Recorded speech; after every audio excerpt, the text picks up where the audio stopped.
Yak echawe, yak eoxatini, lekat yuhan. Ya yagi. Wasa duasak, yadis, yisukuga.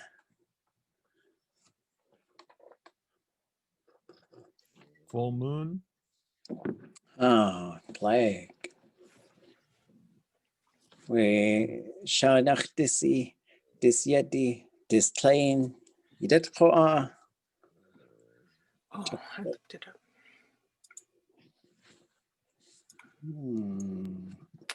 Wallach tiwa.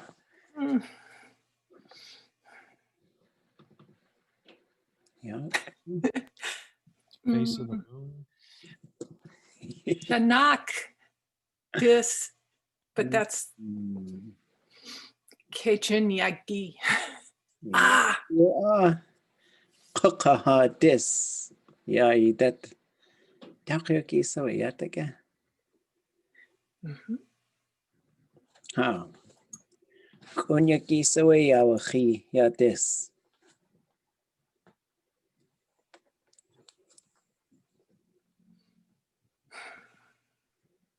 Kunyaki so yawachi yadis.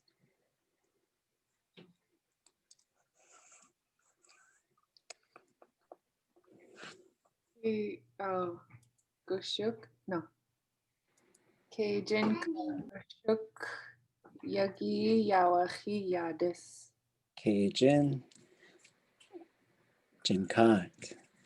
Jinkat kagushuk yagi yawachi yadis. Ye owa. Dach yagi. Dach yagi so yagi. Jinkat Gushuk. Gushuk. Ah, ye owa. Yake. Dach yagi so yagi.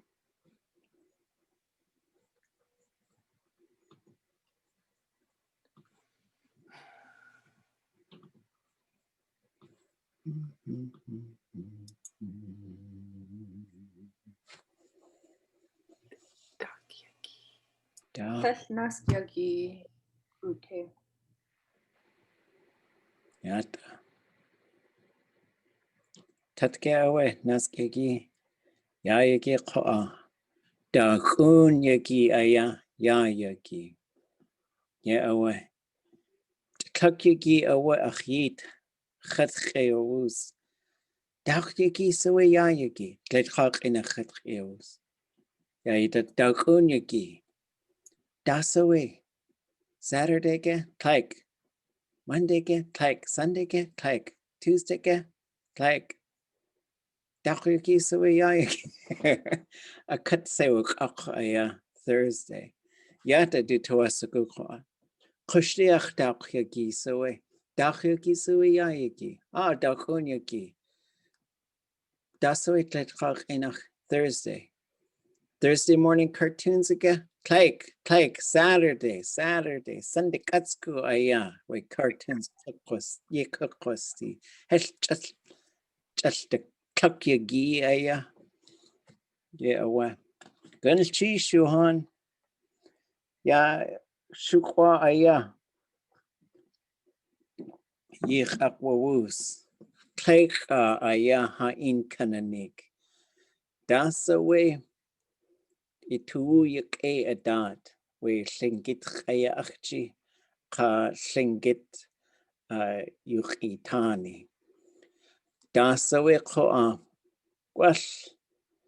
Kelkadain itu adat. We Tlingit.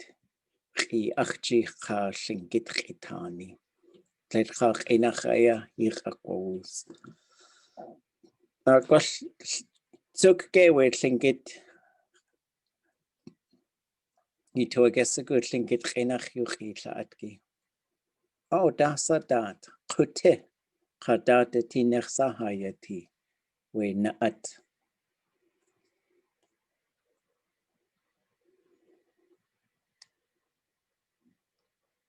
Gwalchat aya.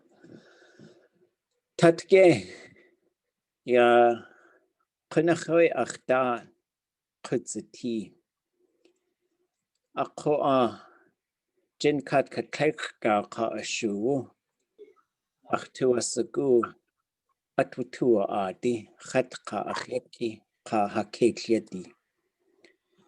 Ye awe tuwuklitsin yutuasak we take hasti tawasagu we adatki at hasluku.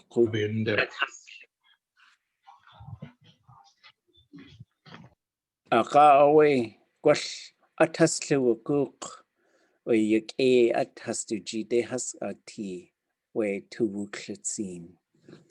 Just you do a song at a achawe ya kliasandik ak ade wutua at we yandakin yak dakihiti da de ya yidit ko anach ya andagan ye you do a song Tlingit kinach kleit kak inach lich niche sandy beach ayat leit kak inach okay hawuti tatge asakhusi at ko hu kunach we uchja ausha aqa awe we stekhat wutlit ich aya we de qaan kaushach it aya khedziewe atutua at yewa hasti tawasagu yaltekat akhyetki tkheq ki has uwake aqa akhas wushekid ye awe naski awtuat we kak de yach dech niche kak ye awe adati tuchtatan data tinech sahayati gwash gan de gachtu at tak ya kinak adi kunsa one knins dech achtuasaku we kak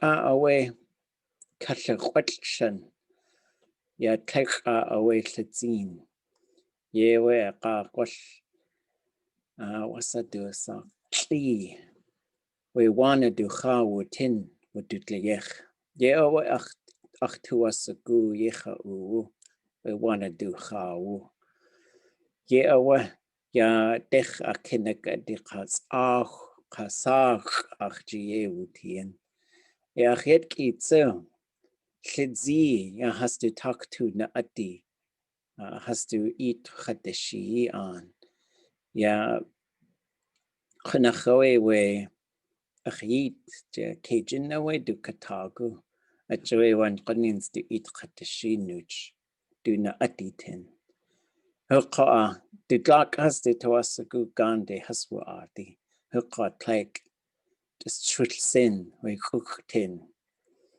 Eshwasa aya kukatu achtuasaku gande haswaati ye khajid adat khatsati gan hawutien we kucheta on kaututleyetin ya yedat qa khatsu kwash ukhzaka ya akhet kiyach ye awe hatuasaku gande utuaati gan away gashis to segu qaqan aya hajita wa tilitsin yewe achtendatani ya khasatin so ha hiti daye yiti dekha wushkhank akakh aya hutletik khat qaan tel at akhahin telachtoashku akakhogudi ha wasa wutletik wasa khusi at Tlingit Echwasaku we tea like wasado sago at tea katil washido sago at katse tea ye awa has to jiwo atasya nasket Two Verbs Together we ice skating at joy yanasket achtuasaku aqa awe atka koskate ye awa achtu yake dat qa jajitin atka koski Ye'aweh. Chosaki ka chosakit. Or chodzakate, chodzaki. Helkatin chosaku. Ye'aweh we Ḳutí ka naa.át adati tuchtatan. Wasayi tuuch choa.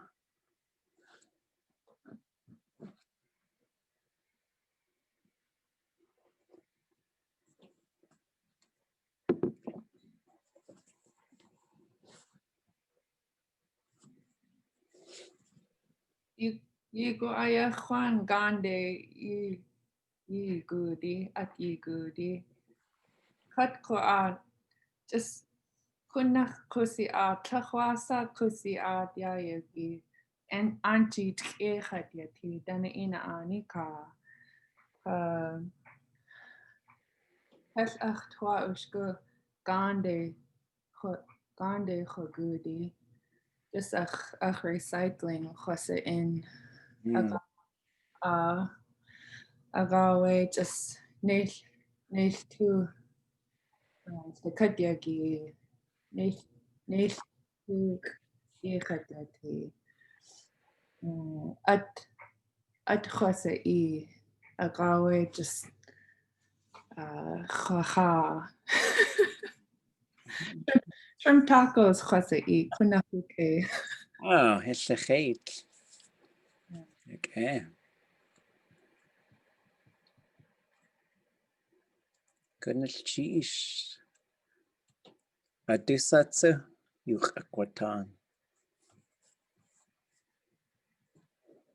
Jakana up.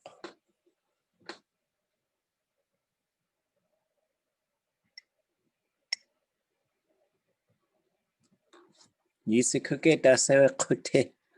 Tletchach inach Ḳutí. Yata wasakuati. Wasakuati. Yisikuke. Táax'aa, Ḳuwake, Ḳutlaguz, see you ducks.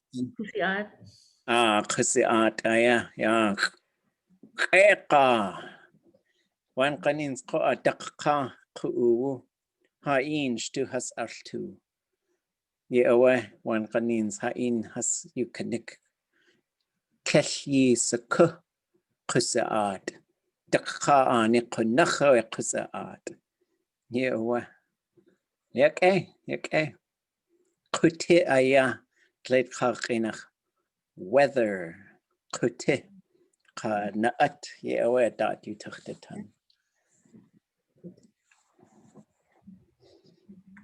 Okay, well, let's reflect. So we're going to try, I'll just give you like a kind of a topic, and then the next class, we'll just try and talk about the topic, and then we'll reflect back because maybe you're starting to understand a little bit more and trying to think of things to say. So we talked about on Tuesday that this class would open by just talking about the weather, clothing, stuff like that. I was thinking the other day as I was walking, I had a wool shirt, and then I had a wool jacket, and I had a wool sweater, and a wool hat. I was like, oh, I'm just digging this wool as I get, maybe it's something as I just get older. So 10 years from now, I'll just walk around with a couple of sheep, just strap them on.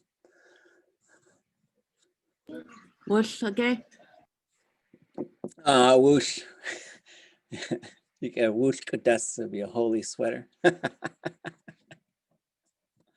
Okay. Let's see. Let me walk you folks through some of the things I was just talking about, just to reflect, because maybe you were catching chunks of it. And so I'll try and remember what I was talking about.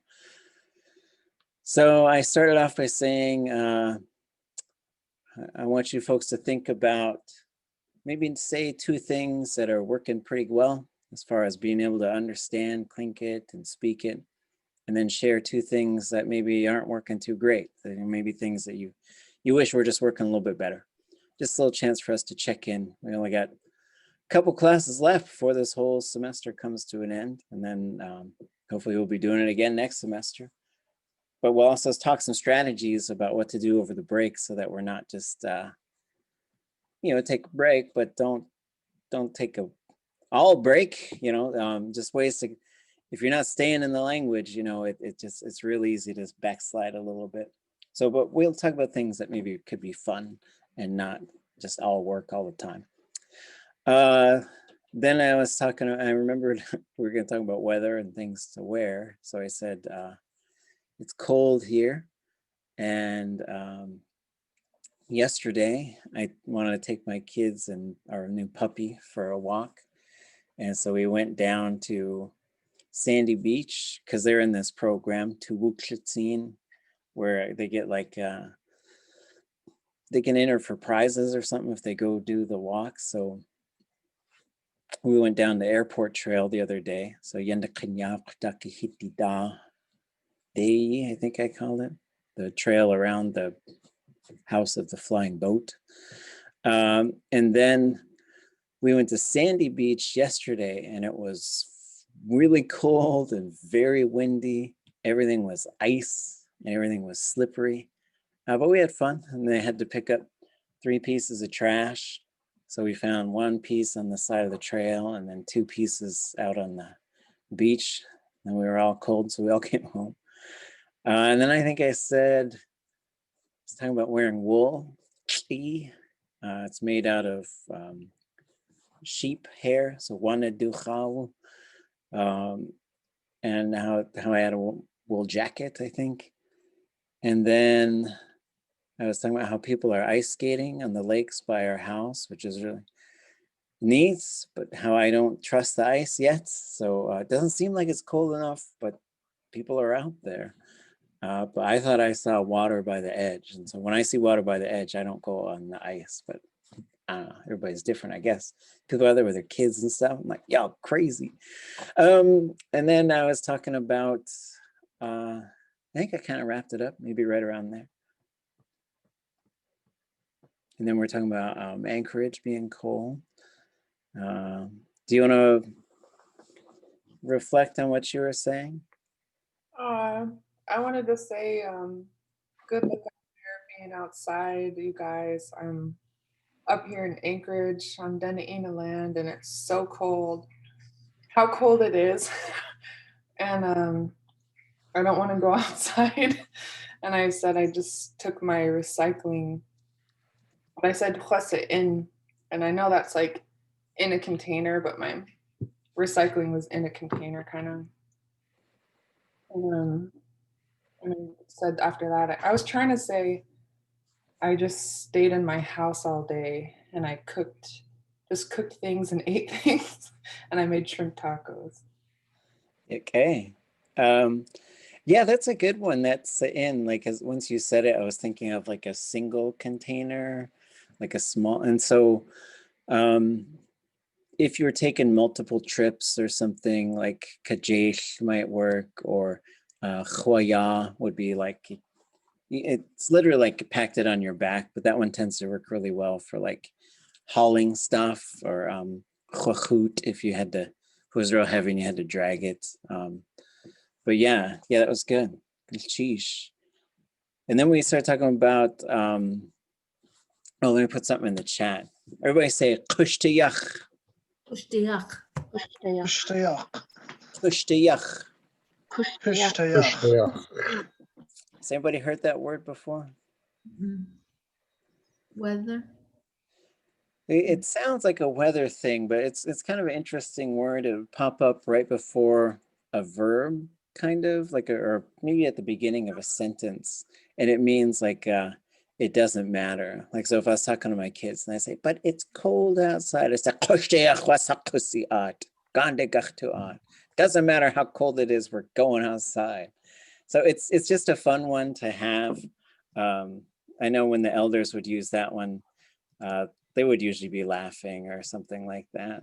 And so it's sort of like, and there's a few different ways just to do these logical things. Like, so you can say it's like this, but then it's like that. And then this is one where it's like, it doesn't matter, you know, doesn't matter if I don't have any money, I'm going to the store. Táax'aa, is that the one you're looking at, Kuch? I was thinking, was it Chawasa Oh, or Chadasa? It's like whatever. Yeah, so those are other good ones. So Táax'aa is whatever. So like the context for that is someone could say like Táax'aa ituasaku tuchai. What do you want to eat? Táax'aa, whatever. And then you could say like Táax'aa ituasaku, whatever you want. So sometimes I tell my kids,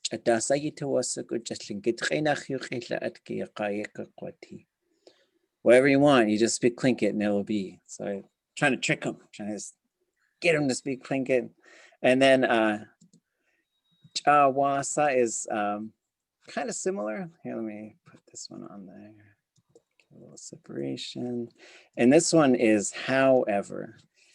And it could mean like, you know, if someone says, how do you want me to put this together? You say Chawasa, like it doesn't matter, however.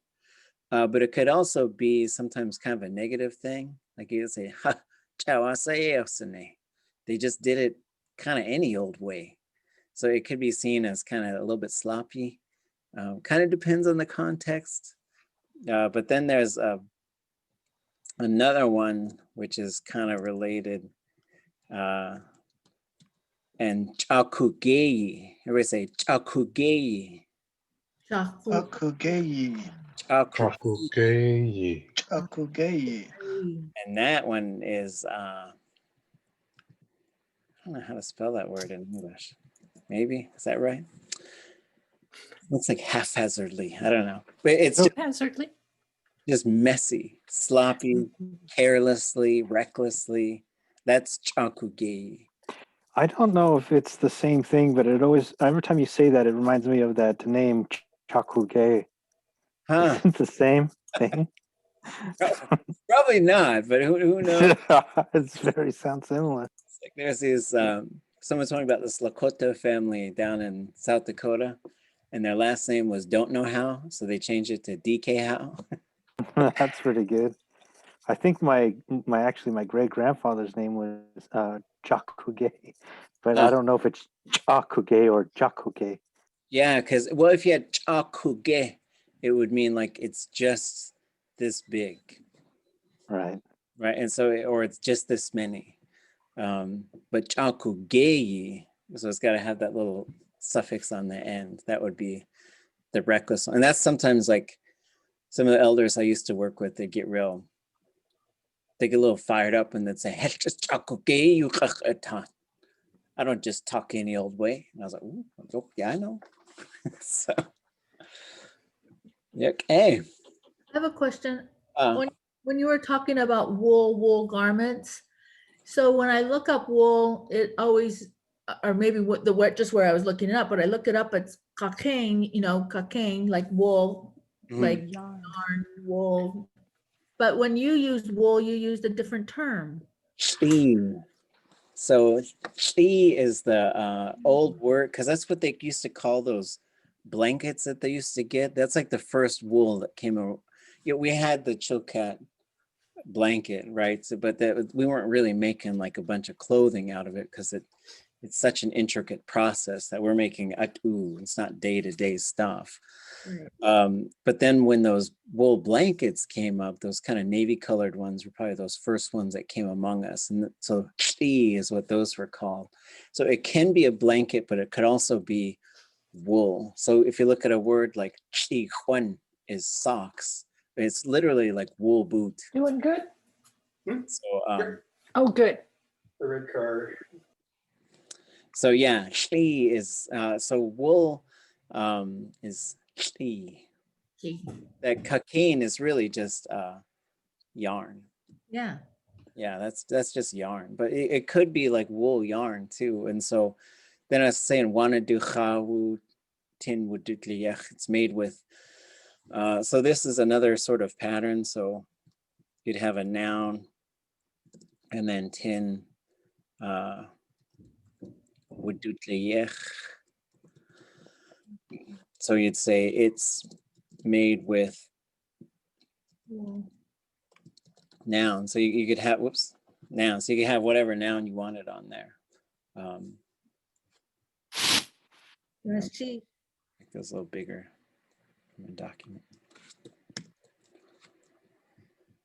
And then, yeah, Christine was talking about it being cold, and I was just laughing because sometimes we'd have language students who were up in Whitehorse, and they would tell us sometimes like, y'all don't know what cold is, because it'd be 40 below up there. And, you know, but cold's relative, I think. We lived in Fairbanks and one winter and it was 50 below, and that was so cold.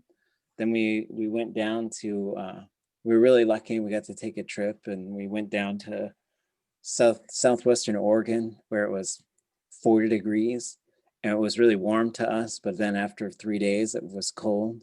And then we went to Mexico, and that was 70 degrees and was really warm for us. And it went down to 60 one day, and we got cold. So it's fun.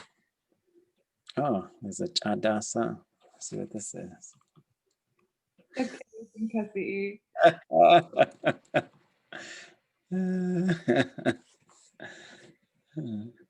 Okay. Táax'aa achjindi yuqatan. Okay.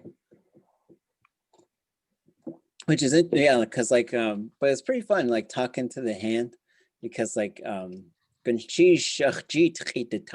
is a little bit different than just talking to my hand, but that's how you say thank you for calling me on the phone.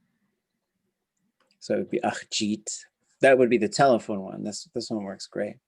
You could also say achjintakte, which would be kind of fun because it's like the palm of your hand. Everyone has a jin, so everybody say achjin. Achjin. Achjinte. Jintak. Jintak. And you have, if you touch your foot, you can say achus. Achus. And if you touch the bottom of your foot, that's achustak. Achustak. So you have jintak and kustak. Okay, sheesh.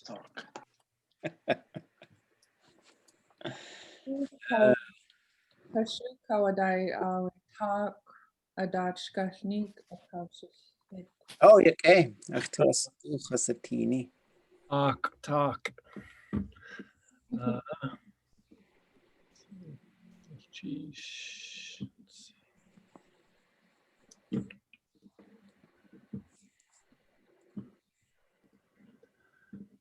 Do.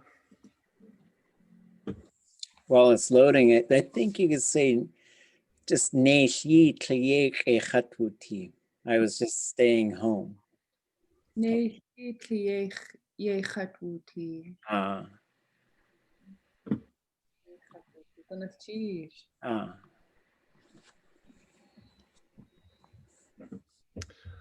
Talk away. Talk. Sit ya nachtich. So this needs a lot of help, I think. So sit is the glacial lake, right? Yeah, is that up by the Mendenhall Glacier? Okay. What's Mendenhall? No, yeah, that's there. And Yanastich, I think, is that frozen? It's freezing. Okay, it's freezing. Yeah. So this would be one where I don't think it's wrong, but we would just say like Yanastich would be like, if we're talking about like, should we go walk on it? And if you said Yanastich, I wouldn't go out on it.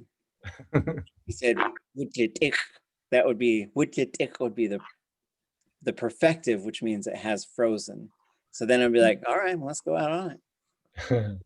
Yeah, I wouldn't go out on it yet. Me, yeah, people skating out here. I want to go yelling. Is this so? I've learned, what some people call Mendenhall Valley. I've learned the word talk. Is that the talk you were just talking about, the inside? Yeah, we'll actually take a look at that one today, because there's talk, and then there's talk, and then there's talk, and those are three different ones. So talk is There's one that is this, and I don't think it's the same, like the palm of a hand or the, I guess in English you call it the sole of, I want to call it the palm of your foot, but I don't think that's going to work. And then there's talk, which is in a cavity. But the one for that glacier is Táax'aa, which means behind, but upland from it. So it's upland from the little lake. And I was trying to think of how, sit, how to say the glacier that's an Ť'kwan, or, rather than a glacier that might be up near Skagway or somewhere else. Mm-hmm. If you had any thoughts on that, I'd love to hear them. Yeah, so usually I would say Ť'kwan on a kuk, because then you're just saying it's on the land of the Ť'kwan people. Ť'kwan anikak. That one has a name, which is sit. Sit.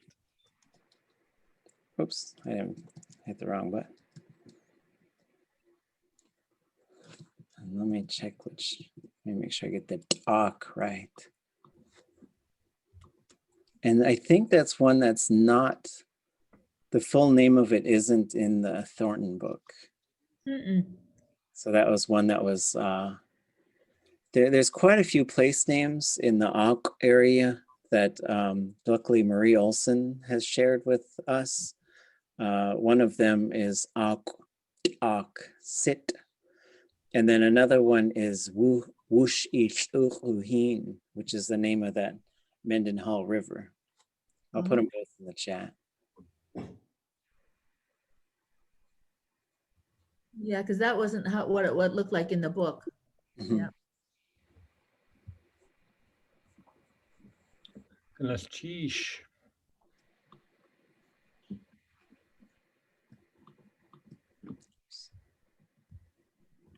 Okay.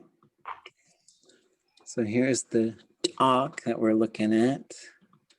And then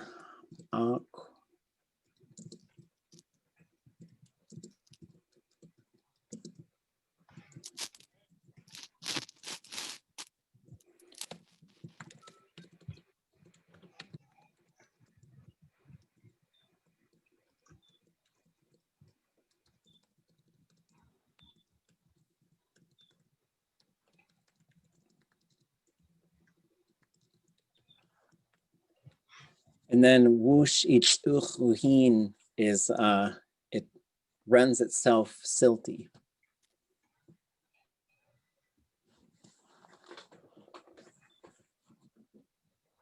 She was telling us about another really cool one. Ḥ'kutí is the name of Lemon Creek. Let me make sure I get that one right too.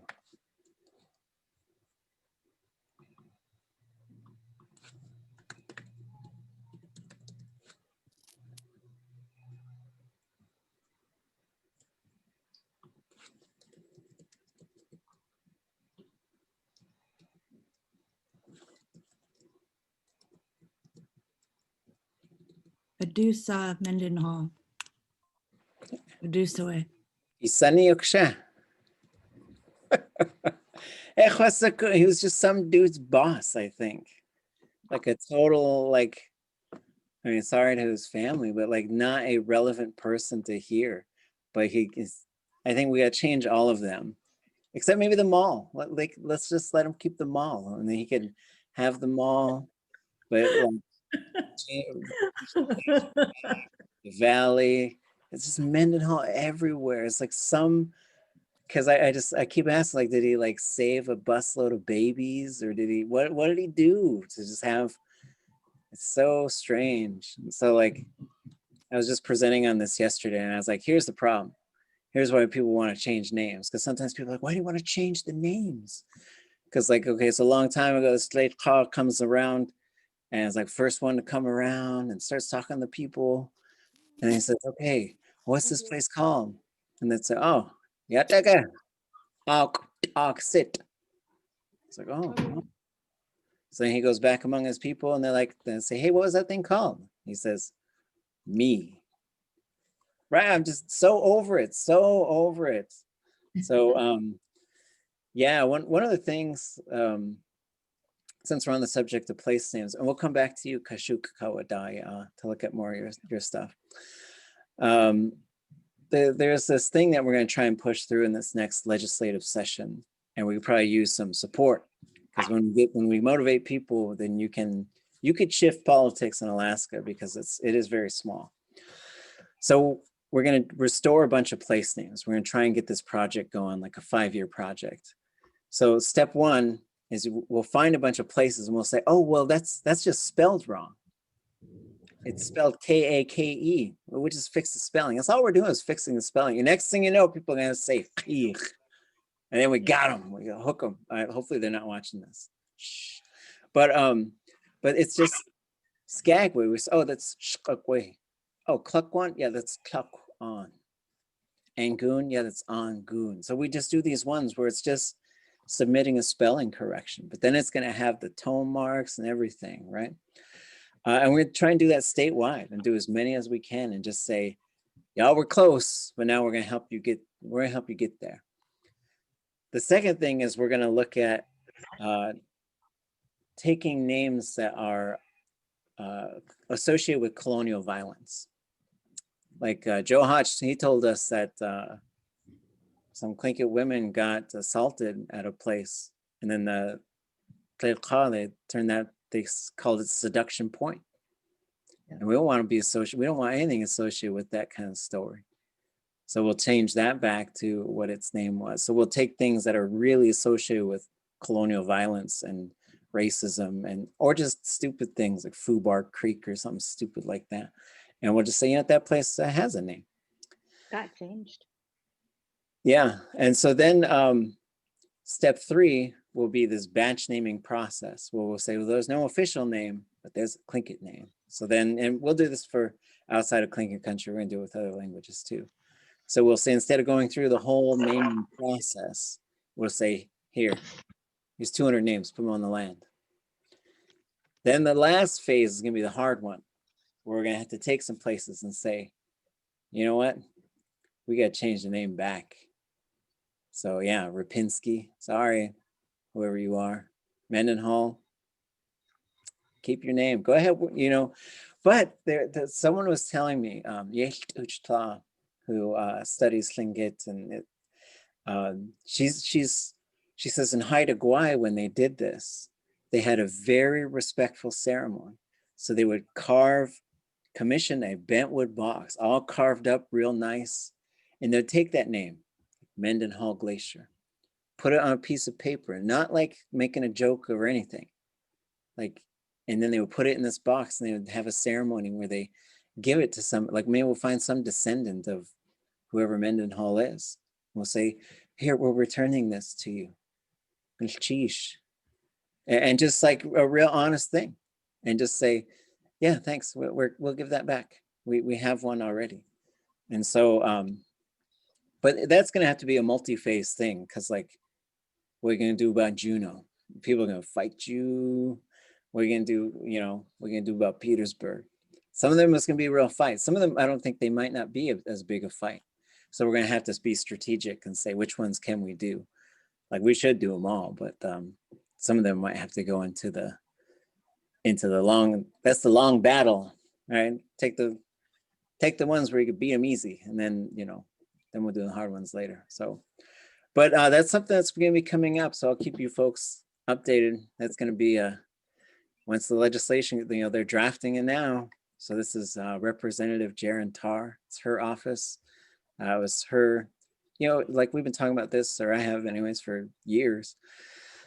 And so it's neat to finally get some momentum. And I think it was because we were able to come up with this kind of plan. There was a group of us that figured out. And then we always got to make sure, if anybody ever talks to any of us, or you hear someone say changing the name, we say, oh no, we're restoring the name. It's already, we didn't change it. Someone else changed it. And so and just being real, like, decisive about the language we use to talk about that. And one of the things I found when I was doing this on a more national level, like Squaw Peak and Payestawa Peak and other kinds of things like that, that it was really important that the people, we educated ourselves first a little bit, because not everybody knows. And the soon as you have somebody who, says something without really understanding what the name means, like the same problem I was having with the Washington team name, for example, those kinds of things, it gave credence to the opposite side. And so it was really important to have our education campaign internally first. Yeah, because they're going to go find some Tlingits who'll tell us it's a bad idea.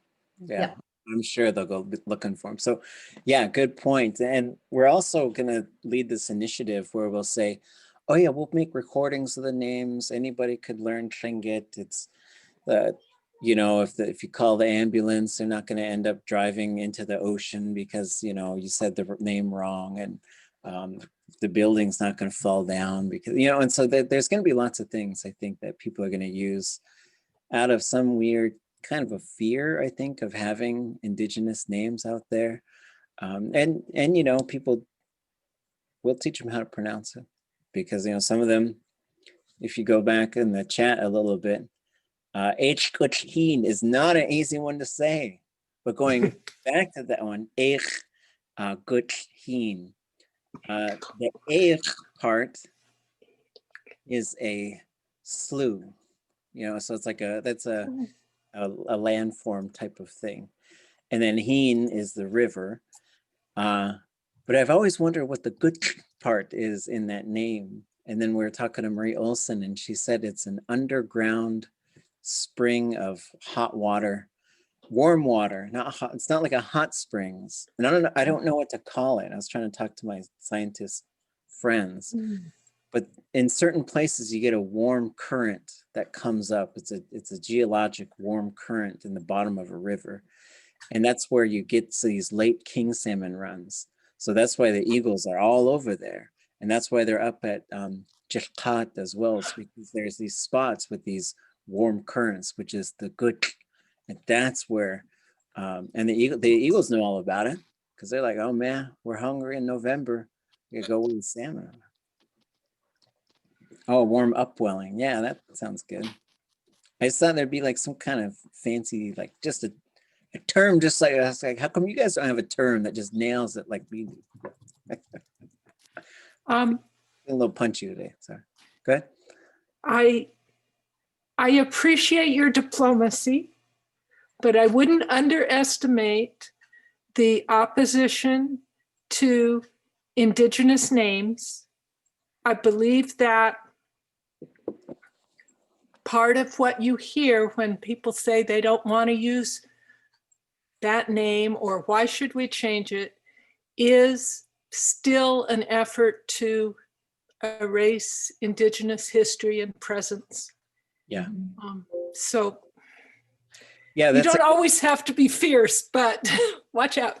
Yeah, that's a really good point. When we were strategizing for the bill to make the Alaska Native languages co-official languages, we said if anybody stands in opposition to us, we're going to try and make them look extremely racist. Like that was our job. That was our strategy, because we said people are afraid of looking, they consider that the actual violence is that you called them racist. And we weren't really going to call people that, because it was it just launches the conversation to this really intense space, but we were going to come out and say it in other ways. And so that was one of the strategies there, and that we brought in the news media. We did all kinds of stuff. We kind of ruined a couple people's, well, they ruined their own political careers. We just gave them the opportunity to do so in the public eye. And so it was really great. And this initiative is Representative Tarr's office, me, and then the First Alaskans Institute. And that's kind of been the main working group. We've tried to involve the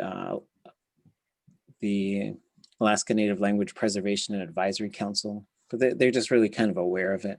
I think that that group is sometimes a little nervous about making the bold move. So, but I think the next step would be bringing Tlingit and Haida on board, bringing other, see Alaska, getting some agencies that have some power behind them to sort of be ready. Because yeah, it's gonna be a fight. It's gonna be fun. So I would love to have a conversation with you about this offline. I've spent many years on those fights. And I will tell you, you have to have multiple pronged strategies, because I found that by, although it took a little while, I found by actually reaching out and finding space for people to find a path there, I actually made more wins. So there was one arm that was always working the hard, aggressive front, but I made more wins by sitting down and meeting with the football commissioner and the baseball commissioner and actually getting the Chicago mascot changed and everything from those meetings than I did by having people rallying outside doing it, you know. And I think there's a little bit of pressure, but you have to help them find a way to get there so that they can be part of the change and save, you know, and have some grace in doing so. Yeah, that's a great point. So like going back, like when we would strategize for that language bill, it was a very similar thing. So we had Selena Everson, she was the elder. She was so graceful, and she would just tell them honestly, like what she went through and how painful it was, and experiences of her relatives and going to boarding school, and how much it would mean to her to see it before she passed away, right? So she was quite elderly at the time. And then I would come in with kind of the heavy, like, y'all better, you know, blah, blah, blah, and give them like, you know, the languages are dying and this is, you know, racism sucks. And I would be kind of hitting them with the heavier sort of stuff. And then we had a few other people who were kind of on board, but that was kind of, we were the regular team who were being invited to give testimony. And then someone else kind of joined us, and there were quite a few of us. There were lots of us who were talking on this, Alice Taff and many others were talking on this and testifying. And then Paul Berg, he came and he says, well, what can I do? He says, I'm a white guy. Other white guys will listen to me in ways that they won't listen to you. And we all know that, you know. And it was really interesting. He said, well, you know, Selena's kind of doing the elder, the calm, wise voice who's reaching out to their emotional side, and I'm sort of giving them this kind of like aggressive, radical information. So I don't know, what do you think? And he said, at that point, the sort of argument of the opposition was, well, this is just a symbolic gesture. It's not going to do anything. So he went and thought on it, and he said, hey, well, here's what I'm going to do. He says, I'm going to go and talk to them about being a Vietnam veteran and coming back from the war, and how everybody was mad at us and everybody didn't like us and people were against the war, and we didn't have a choice in that, and how they had a recognition ceremony for us Vietnam veterans. And even though it was just a symbolic gesture, how important it was to be seen. And it was a home run. It was a home run. And so, yeah, as we sort of start moving into when this thing goes through the legislative process, that's step one, and then goes through the 5-year sort of project, if it does pass, we're going to need a lot of strategies to move some of these forward. So yeah, let's build some teams. Let's make some changes. It'll be fun. I'd love to just have more street names and place names and everything that's out there in Tlingit, so that we can say it and talk about it, and it'd be fun. Gonna sheesh. Oh, thermal spring. There you go. Okay. Okay. Could we go back to the name of the glacier? Yes. I put in the chat Sitan Tagu. Sitan Tagu. I looked up Wikipedia and Mendenhall Glacier, and then the first, and it says, or this name for it, glacier behind the town. I'm an editor on Wikipedia. If we would like to reduce the importance of this strange name you haven't mentioned yet, I could probably try to do that. Okay. So you see, I put it in the chat. Yeah, and I see it under Menden. I wonder who put that on there.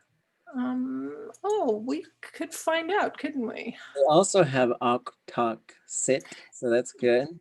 Mhm. So this one would be, let me show you how we would spell it. So Thank you. it would be these parts.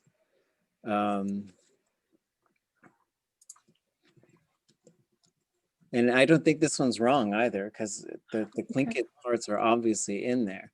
So we have these parts, and then let me add, we've been studying these suffixes, so we're going to see it right here. So when you have ak, and then you're going to say it's there, you're going to add this just like gusu, yadu, wedu. And so when these things go together, if we were to make this one word, this is what I would suggest. Sit on tagu. But that one I'm a little less confident in, I guess, because I would expect on tak, sit, just in terms of word order, that seems to be, it's sort of like town behind glacier, little lake behind glacier. And again, this tak is not just behind, but it's upland from it. So like if you had, here's the ocean, and here was your house, and then someone's house was up here, that's tak from your house. It just means upland from a certain point. Huh, sheesh. I'm glad that you found that.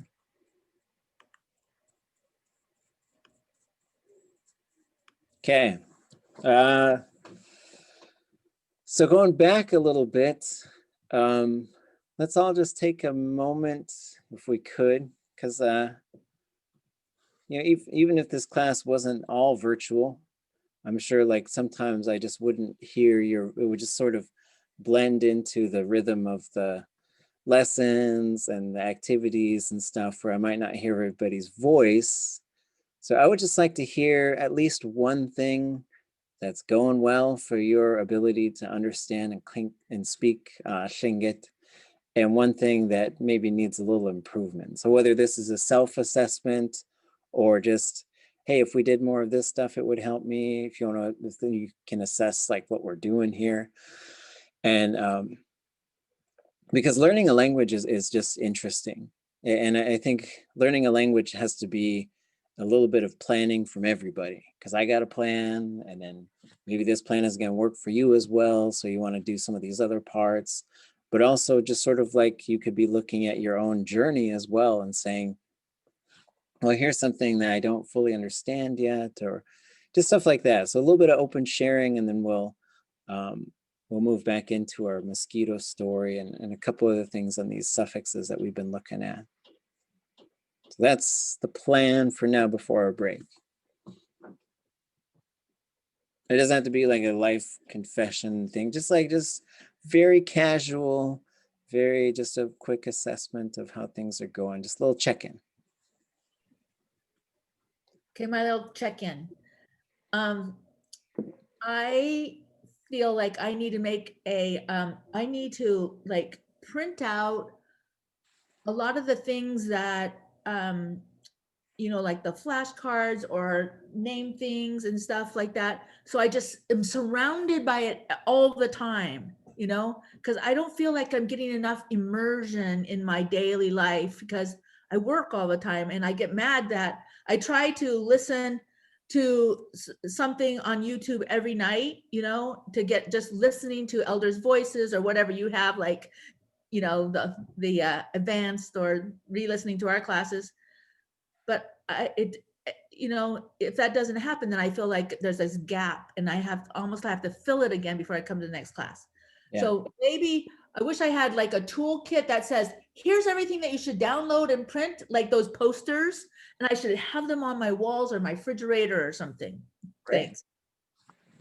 I've kind of had like a similar thing that I've been wondering about. Like I've wanted to like at the very least download like one or two speeches or stories told in Tlingit and listen to them like when I go on walks. And I haven't really been able to find the time to do that, even though I've wanted to like immerse myself in the language more. Okay. Sheesh.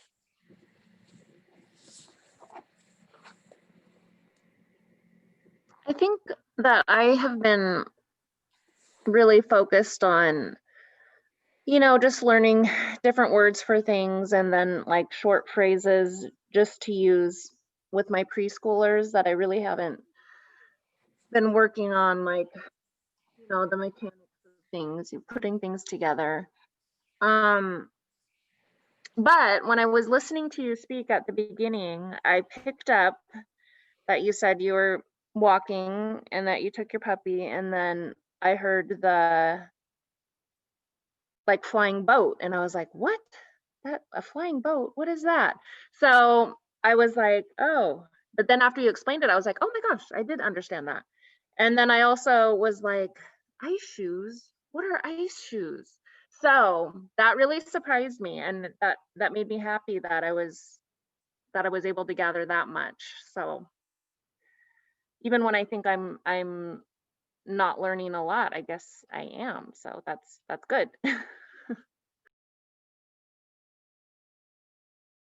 Goodness, sheesh. Yeah, I couldn't quite remember it when I was saying Tıngit. That's it. Yeah, it's shoes on the ice. I gotta say, I really like the reading along and then discussing after. And I didn't realize how much it helps, but then I think about like walking through when I was in school in elementary and how much they emphasize reading 20 minutes a day with your kids and how much it'll make their vocabulary explode. And I like those clicked in my mind, like reading more Tlingit will make our vocabulary explode. So I really appreciate that process. And for the walk thing, I just wanted to mention too, I don't know if it's possible for you to create a Dropbox that we could drop audio onto, because it's really nice to have, we always have our phones with us. And I was able to request from SHI audio to my Dropbox so I can listen to it on my phone, which makes it so much more accessible to be able to listen to audio than to have either a thumb drive or like a USB or my laptop. I could just like plug it in and go for a walk and just listen to audio. That's helped, but it's only just recently that I got that. So I think it's a tool that might help more for accessibility. Or like on trips, when I brought it up to Anchorage, you could just Bluetooth it to a speaker and there it is. Yeah, okay. Because yeah, it's kind of on the blog and it's on YouTube, but I think there's a missing element, which would be like whether it's actually in iTunes or like the Google version of that, which is like an Android something, the store. But just so that it doesn't cost anything, but just so it's there so you can download it easier to your devices. Because if you go somewhere without the internet, then you don't have all of those things. So yeah, that's a really good point. So I'll take a look at that.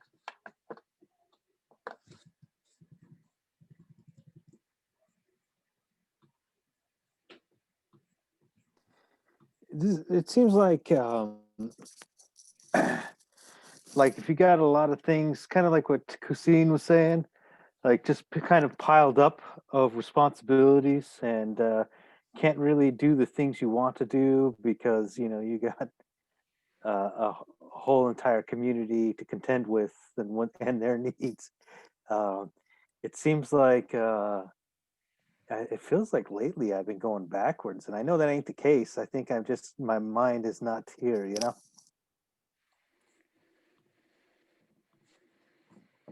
Yeah, well, yeah, I mean, it's a challenge, like just always keeping yourself motivated, positive, and, especially getting at this bridge between, our goal is to move from this intermediate level to an advanced level where like you really kind of don't need books and other stuff to talk, but like that's such a strange journey to sort of go. It's not like there's a clear straight path to get there. It's like, okay, go through this foggy patch then there's something on the other side.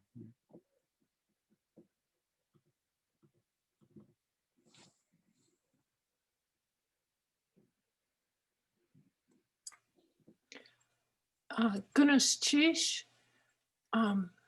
Yake. I read through the little readings last night. So that was a book we'd downloaded, and we worked through, I don't know, 4 pages in class. But what was important to me was the strategy, Latin,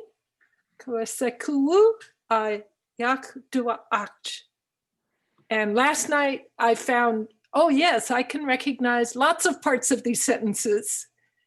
But I was conscious that I was replicating what you had led us through in class. Okay, yeah, that's a good reminder. I'll pick up that. It's been a while since we did that little reader, so I'll go back to that one.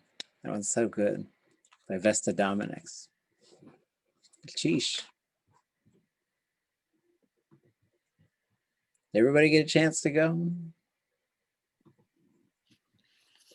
I think that the thing that's I feel most frustrated or frustrated with or challenging is that because I haven't been able to have as much time as I should, being stuck at that place, I'm not able to speak to the kids in class in conversational or interactive language that is what we really need to have within our classroom environment with each other. And I feel like that for me, in being with the kids, I feel like that's the most important thing that I need to work on. So yeah, that would be my goal. That and just getting to hang out and just listen to elders speaking Tlingit all the time. That's my other goal. We've been trying to do that for a minute, Justina over here. It's feeling hopeful though. I think we're making progress. Yeah. Technology progress. One of the fun activity with if you've got kids who've been studying for quite a while is teaching them how to be descriptive. So for example, if you put especially if you have speakers to work with there, and you can go and sort of get their opinions on or get some phrases from them.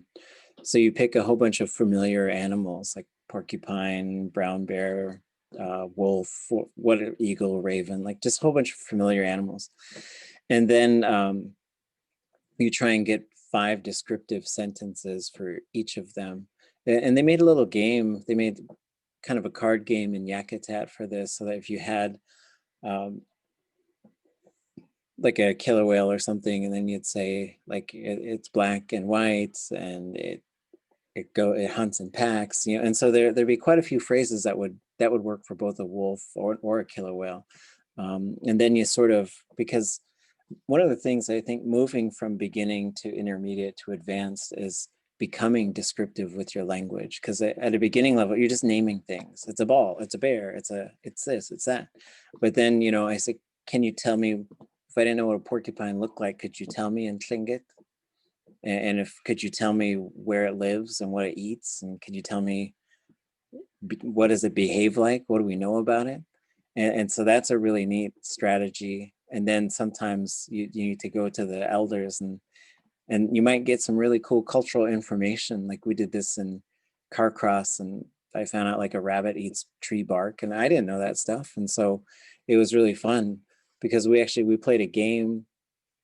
The idea came about where we were sort of trying to figure out what to do next. And we had all these stuffed animals that were all local, you know, moose and swan and everything.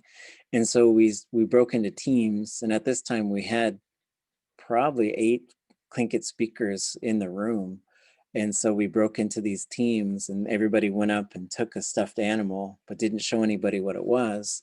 And then they wrote 5 descriptive sentences, holding off the most obvious ones. So if it's a beaver, you don't start with the 2 big teeth, right? That's where you end. And then we had to guess what it was after every sentence they gave us. And then that sort of morphed into like sort of the game where you draw a card and you put it on your head or whatever. And then everybody has to describe what you are, and then you have to guess. And so we've been doing some games like that to try and move into some more descriptive language and thinking about also cultural knowledge and behaviors. And It's been pretty fun. Because I also didn't know that a porcupine had a den. I just thought they all lived in trees. And so it was really fun. Geez.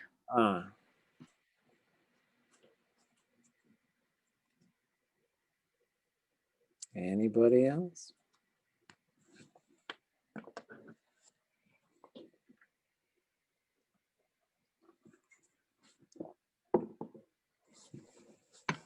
Today was in study group, just having people to talk to, because I think I know a lot more than I use.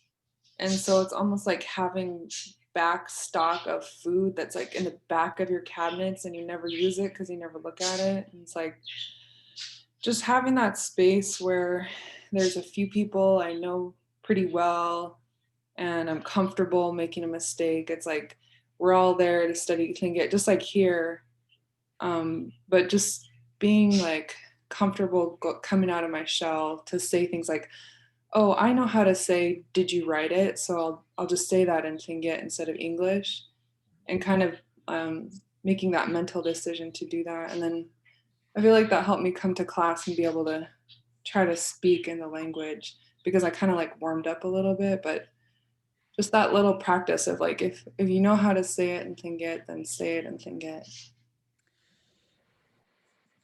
Yeah, I think it does help to have a group that you're sort of learning along with, and that you can, you know, we talked about this with folks in Hawaii, you know, and I said, because they once you start learning Hawaiian, and then people know, and then they walk, when they're walking towards you, you get to see like they're gonna come speak Hawaiian to me. Like you could just see it in their walk, you know, like, okay, let me get myself ready, let me get, you know.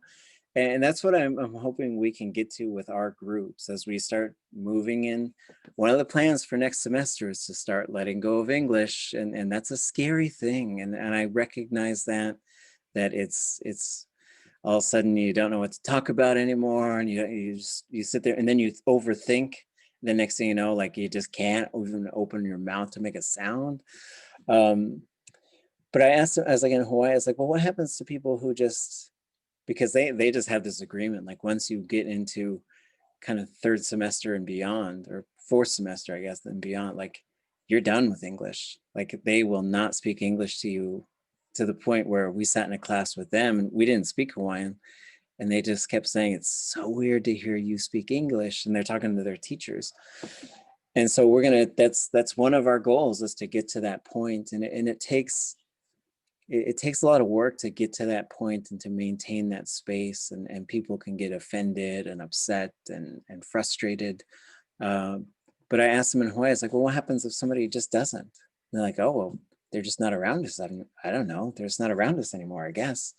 You know, and so, and I see some of that stuff too. Like I was talking to some folks who are from Hawaii, and I was talking about all the language people.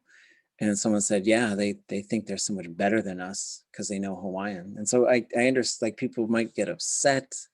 We did this thing at Fred Meyer where we all went there, and we can't do it now, but we all went and we just went shopping for 2 hours in Tlingit.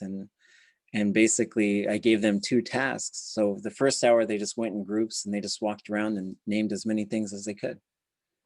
And then we tried to break them into groups of beginners, intermediate, and advanced. Then we reconvened and I gave them task number 2, which was they drew something, like say you got like spatula. And then I said, it doesn't matter if you know the name for it. You can't say the name even if we know it. And you have to go get somebody to find the thing that you have by describing it. And so it was really fun. And they were walking around. But I made little cards to give to everyone that said, I'm not being rude, but I'm not going to reply. I'll only reply to you in Tlingit because we're doing this language immersion exercise. And as I walked around and observed, it was always like other Tlingit people that were trying to, hey, how you been? What's going on? You know, and they handed them the thing like, yeah, how's your mom? I was like, you know, you're gonna have to leave us alone right now. And it's tough because there's so few people who speak it. There's so few people who, and it brings up all kinds of weird things. I got a friend and we speak Tlingit all the time when we see each other. And we were around 2 other friends And we started speaking Tlingit to each other, and these guys, they got really upset. And they're like, there they effing go again, right? Like they were obviously really mad that we were speaking. But I had to say, I was like, hey, this is what we do. And if it hurts your feelings, yeah, I'm sorry, but it's not about like doing something that you can't do. It's about, we hardly ever get a chance to actually do this on a daily basis. So we have to do it. And so sometimes you got to talk through some of that stuff. And yeah, Gunashish for creating and maintaining that space, because you got to be the space makers too. Okay, any other thoughts? It's really hard for me to, like, I know phrases and words and all that. It's just harder for me to really listen and get what somebody is trying to say. And I feel like I'm just a very slow listener or something, because I'm still trying to translate it. And that's what I'm struggling with. Yeah, and to sort of to have faith that it's going to come, and to also and it's interesting too, because like I was at the first college I went to was this place called Mankato State University, which is now called Minnesota State University. Now I always think about this, because there was 16,000 students at this college, and there were 16 Native American students. And so sometimes I would tease with those students, because we'd hang out with each other, and I'd say, man, half of us don't even like each other. We didn't get a pick, but we're like the Cheerios at the bottom of the bowl. There's a few left. We got to cling together. And so it's interesting, because as we learn this language together, we're now we got to talk to each other, and now we might not know each other that well too. And then there's all these different things, and who's at what level. And so to create this environment where it's very safe, it's very fun, and it's okay. Like even if one of the things that I would like to use in Zoom as we switch over to using more Tlingit is just saying, like, you're not going to be isolated. You're not going to be by yourself. I can always use English in the chat, right? Like even if we're talking, and you can just feel free to say, somebody tell me what we're talking. It's okay. Like there shouldn't be any shame involved.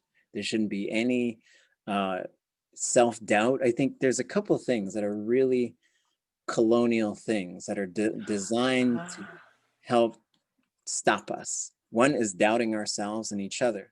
Saying, whoa, well, once Superman comes and gives us the Tlingit back, we'll be fine, or Wonder Woman, or whoever. But the other thing is like this idea of perfection. Like we have to be perfect before we even use it, because that perfection is part of the identity crisis thing. And I really think perfection is nothing what we're going for at all.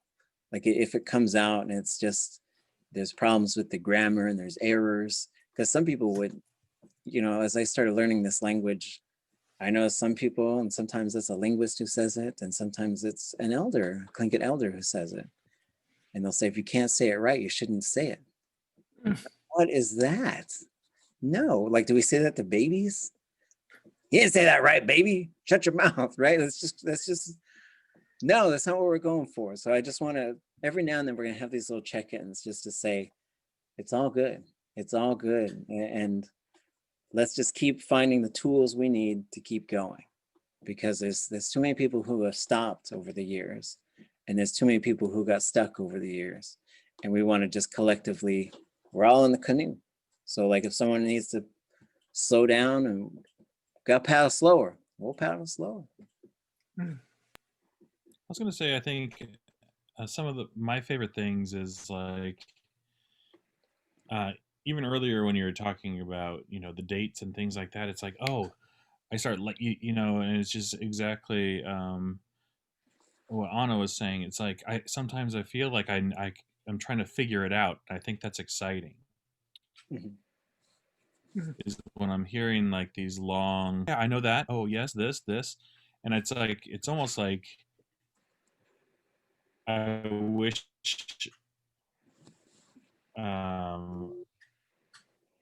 you'd be like, okay, I'm gonna, say, I'm gonna say this paragraph, and we could just listen, or the story from someone, and it's like, oh, let me, grab a piece of paper and see what I can try to make out from it, and be like, let's go through and let's listen to it. So those are some of my favorite parts, is just listening to like these extended Tlingits spoken, and then seeing if I could decipher, like if I could break the code on what's being talked about. I think that's sort of exciting and fun and challenging, just in the right amount. So whenever that happens, it catches my interest, and I really focus in, because I'm like, okay, I know that word. It's probably talking about this. Oh yeah, it is talking about this. And so I think that's something that I really like. Yeah, and I think one thing that we should start doing, which I should get the advanced class to do this as well, is one thing I saw in Hawaii is starting off with like the day of the month, and the day of the month, the day of the week, the weather. They threw in phases of the moon, which was really cool. But so I think we should start every class with this sort of kind of a rhythm. It's a pattern thing, right? But I think we're ready for us to start taking turns. So we're all going to take turns, and your job is to get us started with asking about the month, and this sort of it's already patterned, but then to help lead the conversation, whatever it is we start the class talking about. And I'll be right there, and I'll just start talking. If nobody's talking, I'll just start talking. But I noticed they did that in Hawaii. So they would take turn. It was someone's turn, and they would come up. And I saw this from the preschool all the way through the college program. And they had a very similar kind of a rhythm there.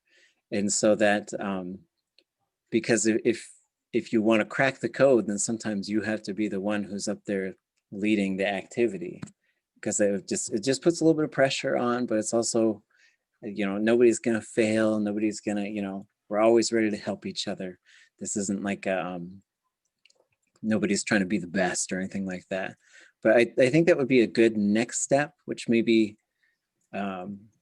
anybody want to try it on Tuesday?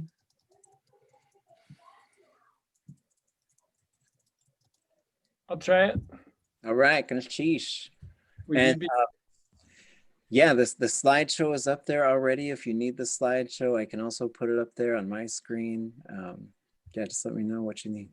Can you send a link? Is that slideshow published with the month names and stuff? Yeah, it's usually like, let me find it. Yeah, I couldn't find it. So And we'll know in advance, like, so we can practice getting ready for it, right? yeah. So today we did kind of weather and clothing to wear. We transitioned to sort of place names.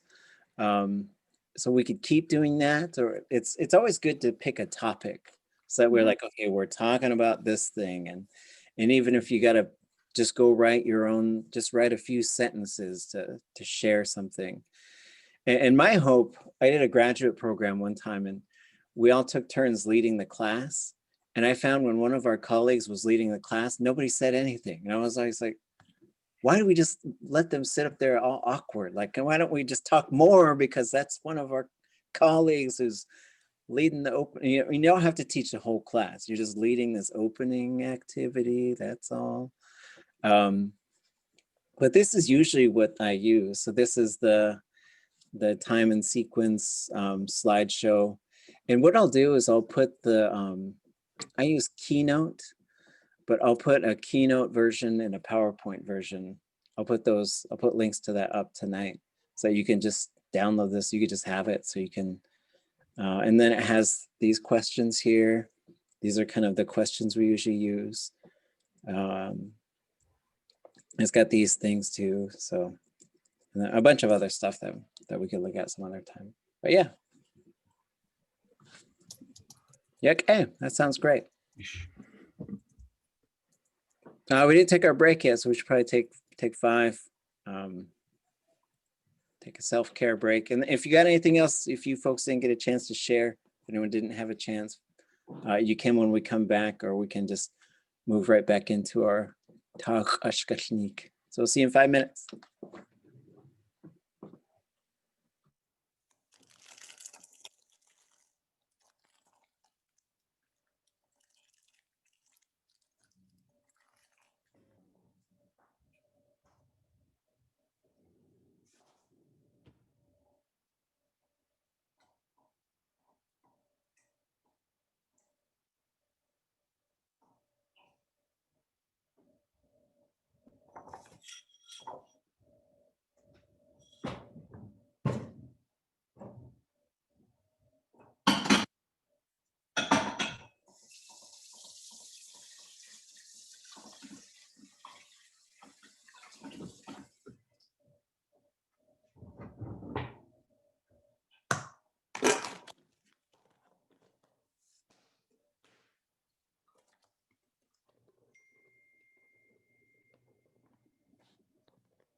Kusine.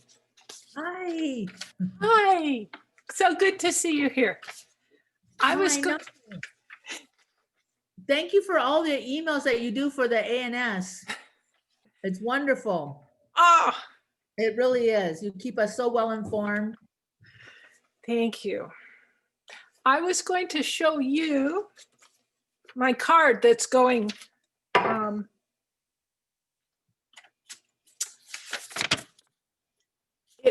I copied from one of those slideshows.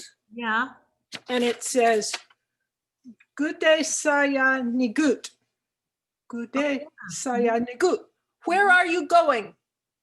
And I got this from a cousin. She said, "I always put this by the front door. So I would ask myself, where are you going?" Oh, good idea. And then I wrote the answer underneath it.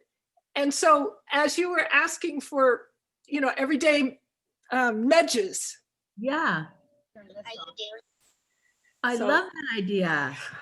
And I think it's okay to relax and play both parts.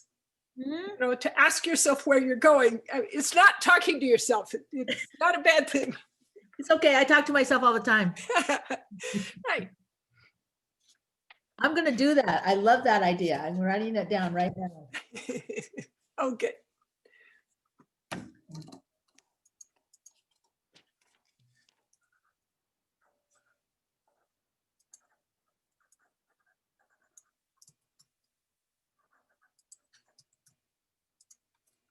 I know when I go for walks, I try to talk to myself. I'm like, okay, what am I seeing? What am I doing? And then I try to keep track of the words that I can't read, that I think I should know that I don't remember. Like one time I was going for a walk and I was like, I couldn't remember. I'm going to, like I'm going to drive in a car and I couldn't remember how to say that. I'm like, okay, I got to remember that and go back home and look at that, Right. Because I think I'm older and my memory is just not as good. Well, like Kash, Akawa, to be solving puzzles is good for our brains and it's fun to do. So I like that idea of trying, and then we can always look it up and find something new to learn. Yeah.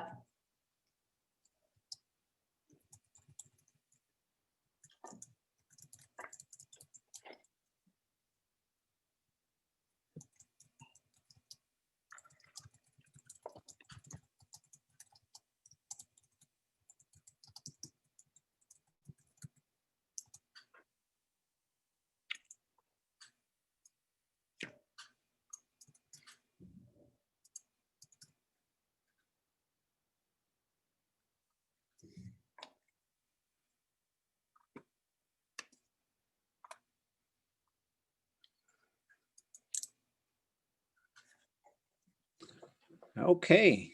If you look in, okay, I can mute myself. If you look at the chat there, let's see. If you go up, there's a Google Drive link, and that is a whole bunch of Tlingit audio. And so I'll add some more stuff to that. But let me show you what you'll be finding if you go in there.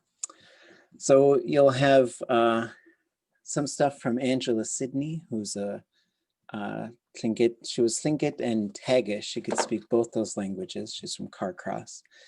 Here's some of the audio from the Because We Cherish You workbook, or book that was published that became a section in Hatu Naguyis. Children's book, I don't know what that one is. Let me see. Oh, so here's, these are just things we were working on for a book of stories. Just some stuff. Here's some Yakutat history.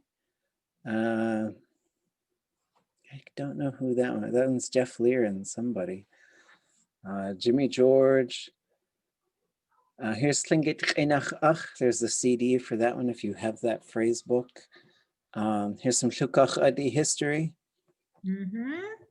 Jim Marks, Austin and Horace. I've got another one with Bert Dennis. I could share that one with you if you want to hear it. Cool.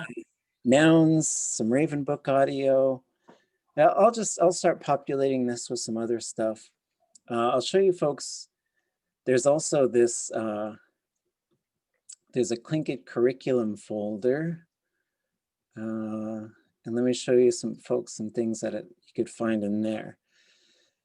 There's like a million things in this one. So it's a little, I've been trying to get a better, like basically the blog is the interface for this Google folder. This is where I try and put everything that I make or get. Some people get mad at me for sharing stuff that's copywritten, but it's language stuff. We all need it. So if you go down here, some of the things that might be interesting is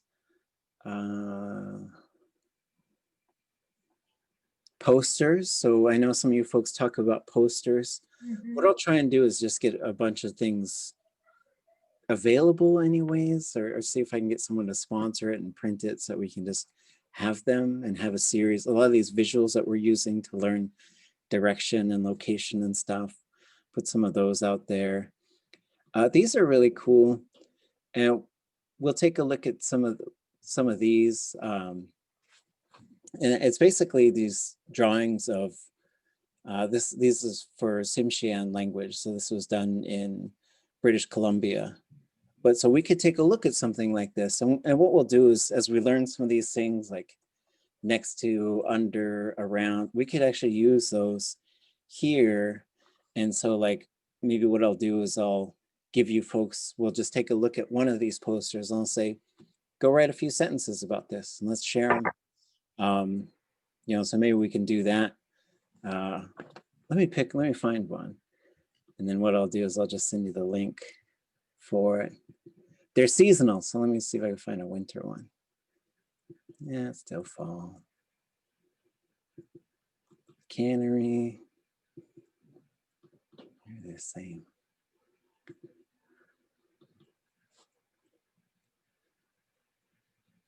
Kids climbing trees. And the fun part is we can relate to it because it's, you know, British Columbia, it's Tsimshian country, and it's very similar to here. So you'll see some elements that would be very relevant to things that we'd talk about in Tlingit.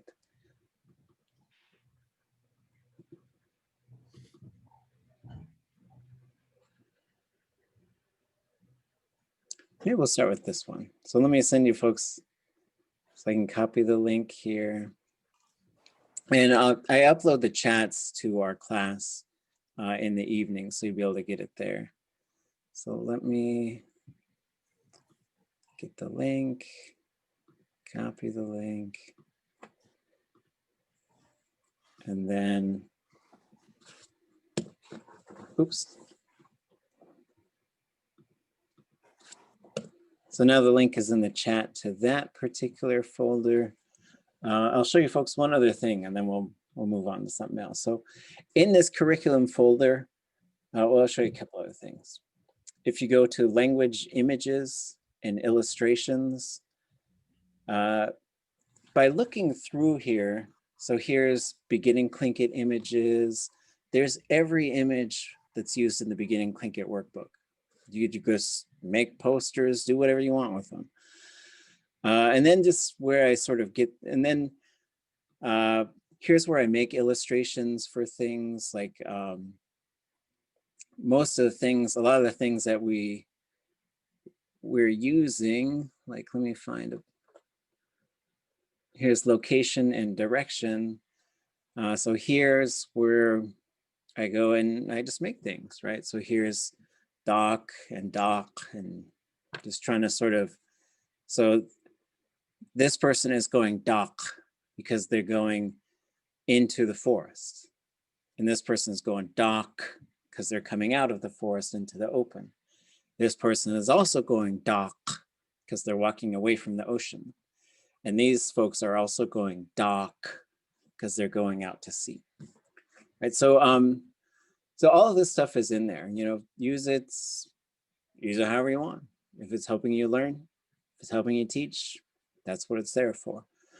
And then slideshows, this is basically every slideshow I use to teach Tlingit. I just put a copy of it. They're PDF copies, but I don't mind sharing the originals either. Just file size, PDFs are a little bit easier. And then there's a bunch of other stuff, but the last thing we'll look at is Ţingit. So I know some of you folks have talked about wanting audio and things, so there's a bunch of stuff in here, including some audio. So if we go to Hashuka, this is the book of stories by Nora and Richard Dowenhauer. And here's the Amy Marvin Glacier Bay story. You can listen to the audio and you can read along with it. Here's Duktut. You can listen to it and read along with it. Here's Guskikwan. You could read, and so these are all in Hashuka. Here's Kats by J.B. Fawcett. Here's Kuk and Duktut. So these are by Robert Zuboff. So the Kuk story is actually just one little chunk. He told Duktut immediately after. Here's Kuk. Oh wait, I don't have the audio for that one. Here is Táax'aa. So here's the audio for Táax'aa. So, download them, use them, put them on your devices. This one's really fun. Tom Peters, the woman who offended the bear. This is the first Tlingit story to ever be fully written out. And so it was really fun. The Dowenhauers, they went up to Teslin to go work with Tom Peters. I don't know the whole history, but they stopped in Skagway and they visited with my great-grandparents and recorded them. So they're on the same tape. One side's Bert Dennis, the other side's Tom Peters. So Tom Peters tells him this story and he sings, and the thing about these recordings is they have the songs on them. So he sings these two songs associated with this story. Then he stops and then they go, and then they wrote it all down and they wrote all the Tlingit and they wrote the English. They went back up there like a year later and they said, Tom, you got to hear this. And then they sat down and what they told me is that Richard is the one who read it to him in Tlingit. And Tom Peters got really excited. He said, I didn't know you could speak Tlingit like that. And he says, no. This we wrote down what you said. This is what you said. And he said, that's a great story. Let me tell you how it ends. Because he didn't even realize he didn't get to the ending of the story. So then he tells them, so it's part one, part two. And it's fun because we were listening to this in Teslin. And you can hear it. And the second part, there's a baby. He's taking care of a baby, like one of his grandkids or something. And he's like, quiet, baby, quiet, because the baby's crying and stuff. And in Teslin, they were trying to figure out who the baby was. It was really fun. Let's see. And here's Basket Bay, right? So like, check this stuff out, wander through. There's a whole bunch of stuff in here. And this is for you to download, to use, to have. Hatu Anaku, yes, I think we only got, I don't think there's anything in there yet. Anyways, yeah, good stuff. It's fun stuff. Okay. So let's go back to our Táax'aa story for a little bit. And we'll just keep walking through this. So similar thing. I think this is about where we left off. Let me get rid of that. So this was question. So he's sort of speculating on how old this boy might have been. Just to sort of walk through where we're at, he was kind of telling about himself, his name, how someone was talking to him about his name. Then he's saying how hard it was in the interior when he starts telling the actual story. People were so hungry, they started eating other people. And this one guy went hunting, never came back. Someone else went hunting, never came back. The other brother is going to look for them, sees this. I don't think he sees it yet. So the little brother hasn't come back yet, or the other brother. So the youngest one is going looking for them. And he's saying maybe he's 17. He says maybe 18, right? There's a few different ways to talk about how old somebody is. You can just say the number and then siti, like so you could say siti. Talk. So the talk needs to be in there. And that's a winter or a year. Another way is you could say jinkat ka naskadushu aweh dukatagu. So dukatagu would be their age.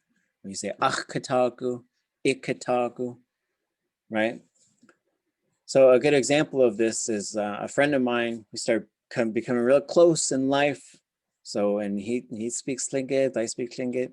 So he wanted to just call me like his brother because we were forming a bond. So he said, "Chish keek." So he tried it out. But right away I said, "Ha, kunsa ikatagu koa." How old are you? Kunsa ikatagu. And then he told me, and he was younger than me. So I said, "You're the keek." Okay. So we'll pick it up from here. So we'll listen to it. He'll say the thing twice. One of you folks will read it for us and then tell us what kinds of things you recognize. Oops, hold on. Let me share the audio.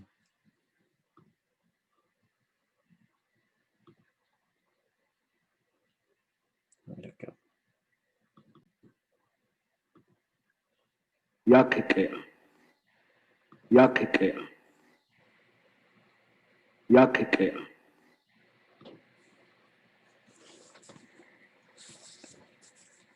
Someone want to read that?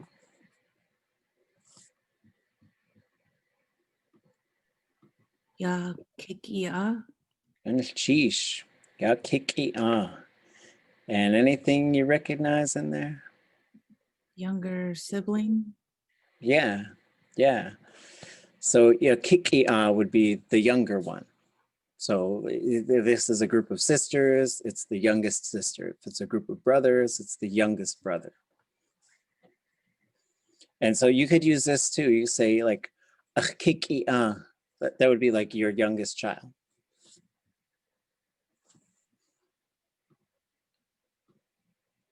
Can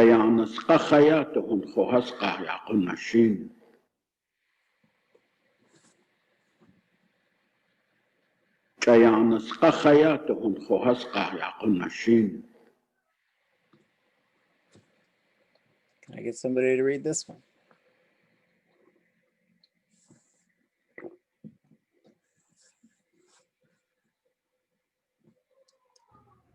I'll go ahead.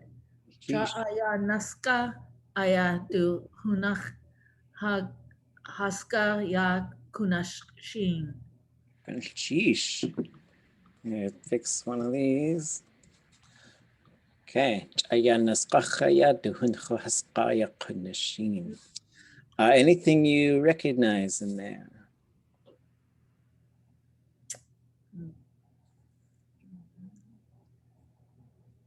Brother, my brother, kunashin. I'm not sure. Okay, no worries. Yeah, so this hund is his older brother.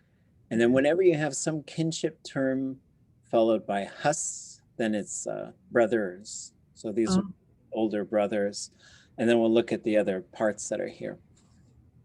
So this cha is, we call it a particle. It means like it kind of has meaning, but it sometimes grabs onto other things. And so it's like just or only, kind of depends how it's being used. Qach is to cry. Ya nasqach is like you're crying right now, or sometimes you're going along crying. Duhunchu hasqa, this qa is one of these suffixes that we've been looking at. It means to go after something. Like I'm gonna go get some bread. Saknein qa kukwagut. go get some water. Hin qa kukwagut. We're going to go get some spring water. Gunhini qa Ṭaax'aa. And so it depends kind of what comes after it. If it's a verb that has moving around, then you're going to get it. If it's a verb that has to do with sitting or standing, then you're waiting for it. So that qa it means you're either going for it or waiting for it. Depends how it's being used, but it's going to be usually one of those two things. And then this verb is a little bit complicated, but you see this ya, na, and then you see ya, na. That means it's something in the process of happening right now, like ya nagut, ya anasquain. And so you're going to see this sort of verb form, but it means it's starting to happen, or it's just something that's like in a process of happening right now. So he's crying, he's just crying, looking, and this qa is linked to this verb. Quwashi is to go look for something. So in this case, he's just crying, looking for his older brothers. Okay, okay.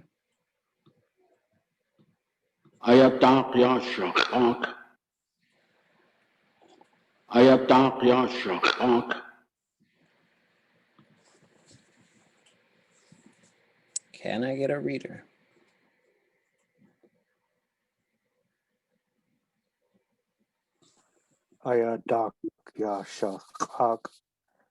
Geesh.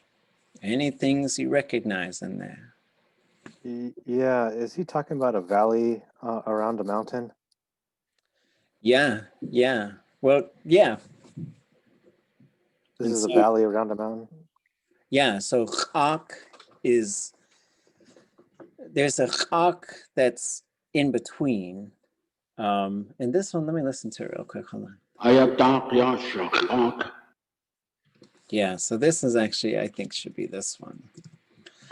So there is a low tone version of this, and it means the saddle of a mountain, right? So when you say shak, it's almost like there's these two peaks and it's right in between them. So that's this kind of chak. Okay, and then we've got the dak part on there, which is another one of these directional things we've been looking at. So it's inland, in between these mountains, right? Or maybe it has a high tone on. Interesting. Yeah, so like here's a mountain that's right in between them.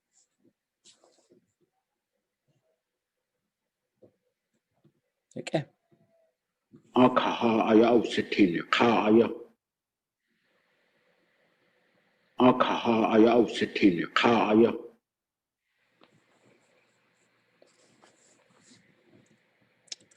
Can I get someone to read that one?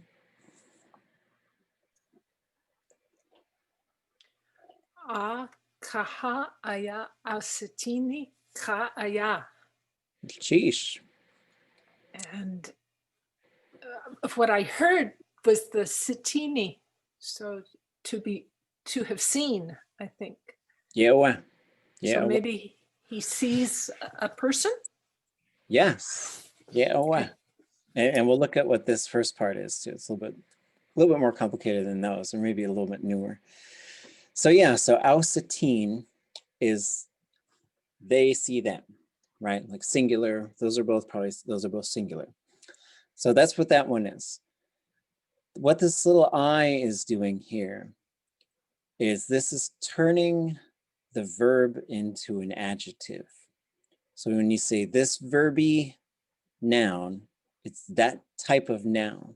So in this case, ausitini, ka, the person he saw. And so, and that could be other, like if, you know, shitzin, ka, a strong person. Yuke, ka, a good person. Shichan, shichani, what are we gonna have? Shichani atcha, like it's very pungent food. Chichanichus, a stinky foot, right? So that's what you can do to turn a verb into like this kind of an adjective, is what's going on here. So this kaha, it means it's moving, right? And so it's a interesting way to talk about moving. You're not gonna see it used as much as like wugut is gonna be a lot more common.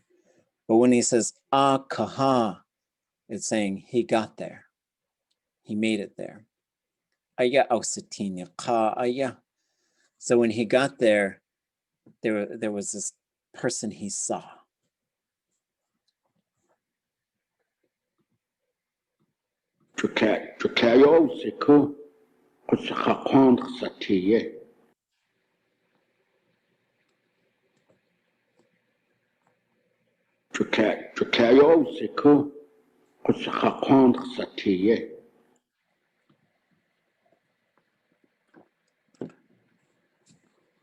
Get someone to read that. Sheesh.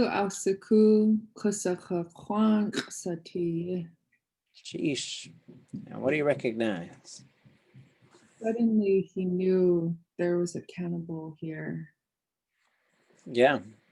Oh, this so tle is then. Chutle is like just then. And you just pay attention to how this one is used, because some sentences will have tle in there like 2 or 3 times. But chutle, when you have that, it's like just then, right? So a lot of times it's like really pushing some things coming together, right? Chayuk or chayak is a little bit different. That would mean like suddenly, like, you know, walking along, piano falls on his head, and all of a sudden, or whatever the thing is, right? So so just then he knew, which they have translated as immediately, which is fine, right? Chayuk would be more like suddenly. The literal translation is like just at that moment, and which is really what it's saying is like, there's that guy he saw, and as soon as he saw him, he knew that was the cannibal. So there's a couple other things that are going on here. One is this sati verb. We just keep seeing it all the time. It's one of these things, right? Like shukach adichat sati, asteichich sati. In this case, kusachakwan sati. This would be an I right here. When this changes to an A, and we add this letter I after this one's a different suffix. What this one is doing is ausaku sati. He knew it was this. This is how you tie 2 verbs together.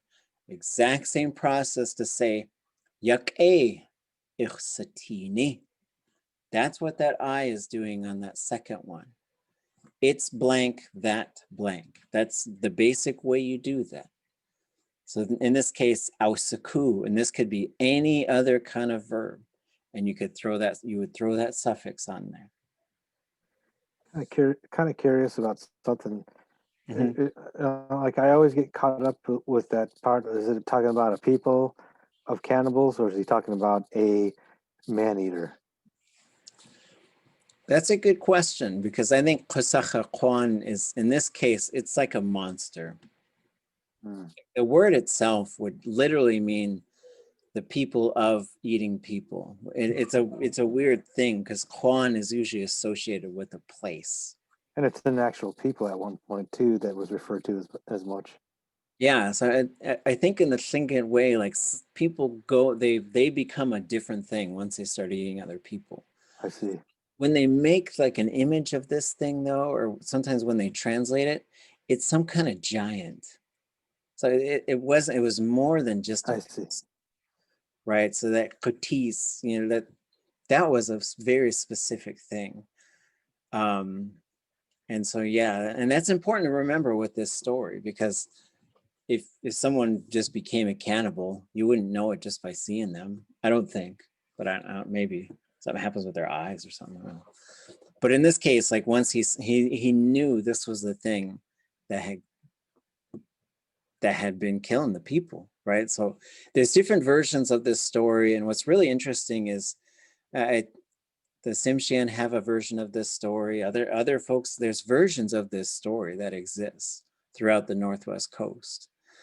This also, to help us with the context, this goes way back, way back, maybe even before Tlingit people came to the coast.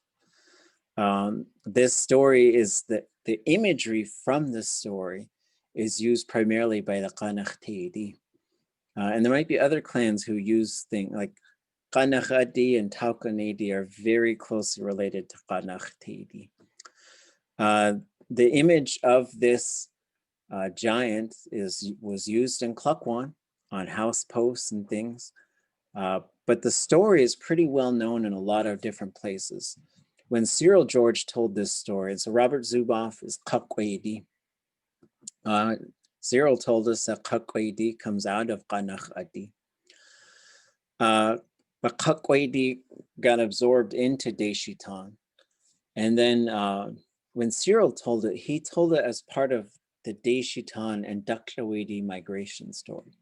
So when they went back inland during the flood. But it might have been before the flood, after the flood, it gets a little fuzzy. So, but that's a context for the Ḳutí. Like it's not just somebody who starts eating people. There is something with that name. Although, if you had someone who was eating people, they would probably be Ḳutí. And then you'd have to go send them to jail or something, get rid of them. Makes sense. Sheesh. Okay, folks, we'll do one more.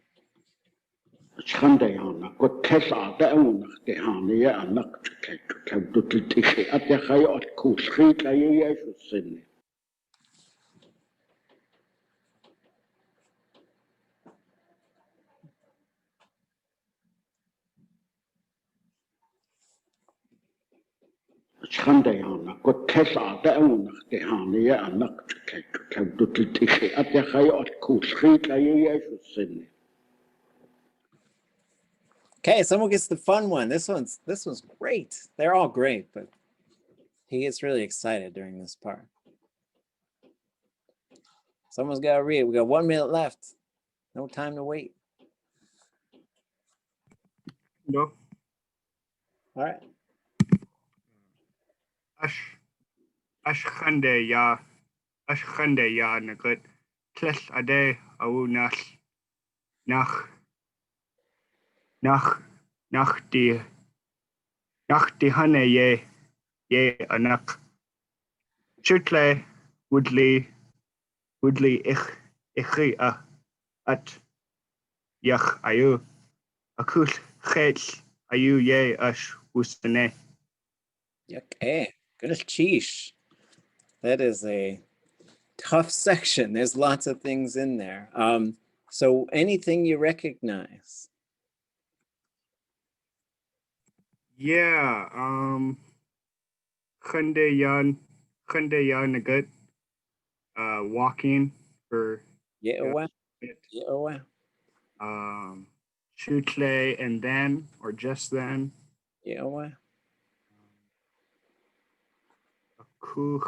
I feel like that's a reference to time, but yeah, that would be it as far as recognizing immediately. Yeah, there's a bunch of things in this one. How I didn't catch It's real easy at first, and then as soon as it came to actually saying it out loud, I got stuck. That's fine. And that's all part of the process. And same with like I always say, like, you know it till you have to show it. And then all of a sudden it's like, well, it made sense a minute ago, right? So yeah, the yanagut is, here's another one of these ya-na things. So somebody's walking right now. Khande is to go next to. So khan is next to. So if I say akhande yanagut, they're walking towards me right now. They're coming right at me. The ush part is pretty fun. This is another pronoun. So we know ach is my, I is your, du is there, a singular there. Ha is our, ye is y'all's, hustu is the plural there. Then we get a couple others, at and ka, and then there's ush. Ush is a pronoun that English doesn't really have. The way we start thinking about this one is this person we've been talking about. The way you see it used a lot of times is the main character. So, because Tlingit uses lots of third person pronouns and it gets really confusing. So if it's a Raven story and you see Ush, that's probably Raven. And this story is about this young man. It's not about the Ḳutí. It's so to this young man, this person we've been talking about, Yanagut. So this, in this case, once we get the context of this, the cannibal is coming at him. And then this one is a long, complicated verb. At the core of it is, we would say, audahan. But once we put klesh and ade and then yeah, so klesh ade goes in front of the verb and yeah goes after the verb. And that means it can't happen. So once you say can't do it, the verb gets very long. Then it has to activate a couple things in here, which we'll look at sometime later. But for now, klesh ade awunach dehaniye means he couldn't turn around to get away from it. So there's this, it starts with usually an and then there's a di in there, and that means to turn around and go back. So you could say there's a name, Ayam Degut.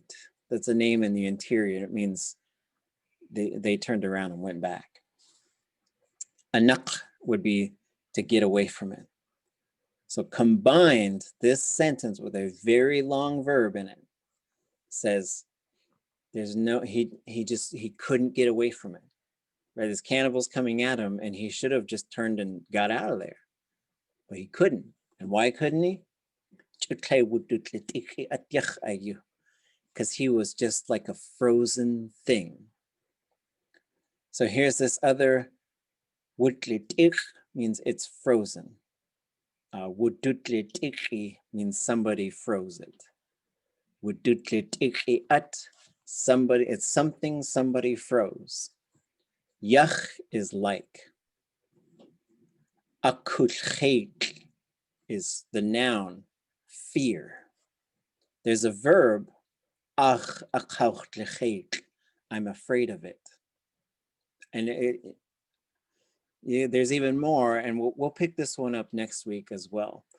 But for now, this is fear.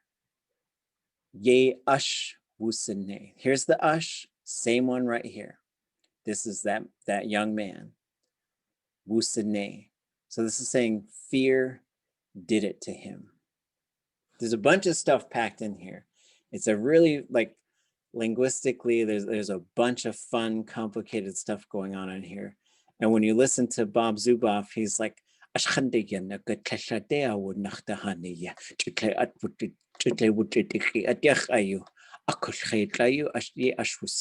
like, I messed it up a couple of times, but he talks so fast when he says this part because he's excited about this part of the story. And so there's a couple of things. One, he says it fast. Two, the grammar just explodes and gets really complicated. And these are the things eventually we want to get to. Because Norman Richards said, we think people will still speak Tlingit, but they're gonna talk like a bunch of 8-year-olds. And so this is how we get past that. And it's okay if it looks really strange now, and like, but we'll get to a point where we're like, oh, there's a standing verb there somewhere. There's a frozen thing. Oops, I highlighted the wrong thing up here. I'll fix that later. But yeah, so this is fun. I like doing this.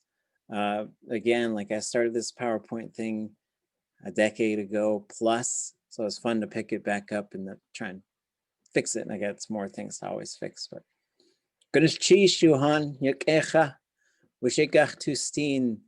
So kashuk kawadai will start the class, not lead it, but you will start the class on Tuesday. I'll make sure that I put that slideshow up with the days of the month and the month names and stuff. And then we'll pick up here. And then I guess kind of a conversation topic. Anybody got any ideas just for starting the class? Cooking. Cooking, okay. Sounds good. Thanksgiving. Oh yeah, that's right, because there will be no class on Thursday. So cooking, turkeys, Thanksgiving, whatever you eat, you know. I'll tell you the fun name that Ruth Demerick came up with for Thanksgiving, but I'm not going to tell you till Tuesday. It's a cliffhanger. All right, folks, goodness cheesh and meals. Yes, so all about food. Thank you. My dinner's ready, so. Right. Sheesh. Finish cheese. Yeah, quasitin. Kształty. Nas chish. Echa.